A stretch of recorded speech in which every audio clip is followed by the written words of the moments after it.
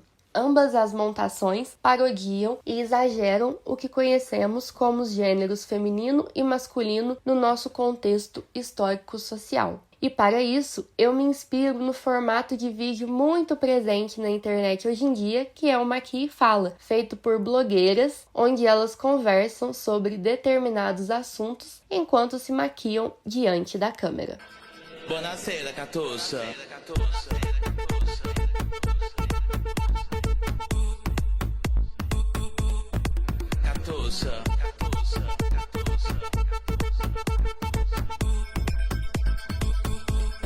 Tapete rosso.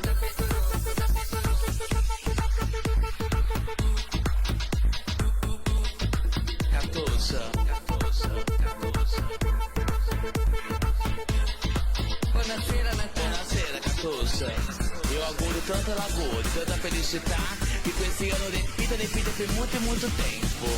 E te como tutti l'anno, né? Veni sempre bellissima, dá una sfilata qui per noi in questo tappeto rosso, perché questo tappeto quest'anno è per voi. Le stelle della serata.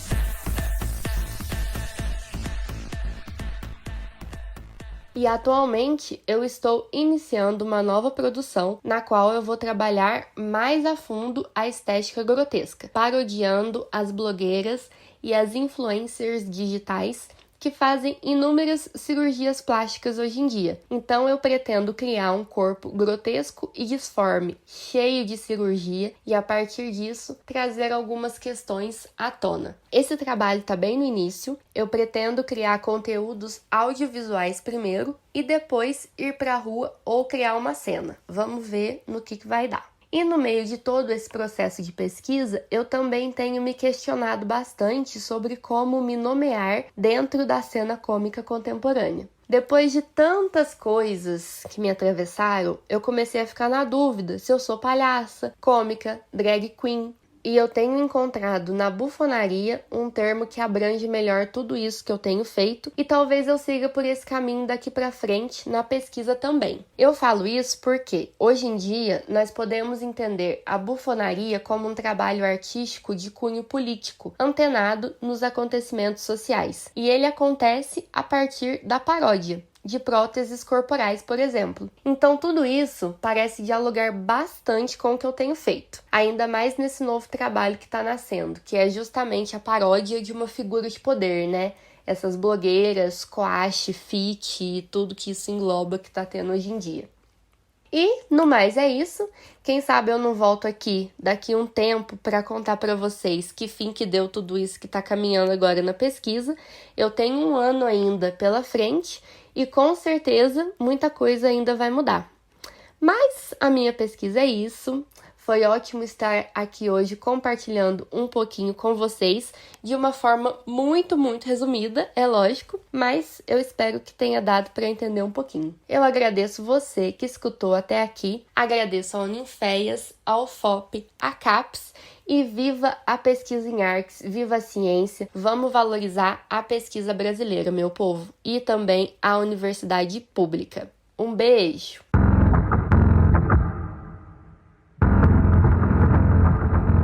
Essa foi mais uma produção do Ninféias, Núcleo de Investigações Feministas, com o apoio da Pró-Reitoria de Extensão da Universidade Federal de Ouro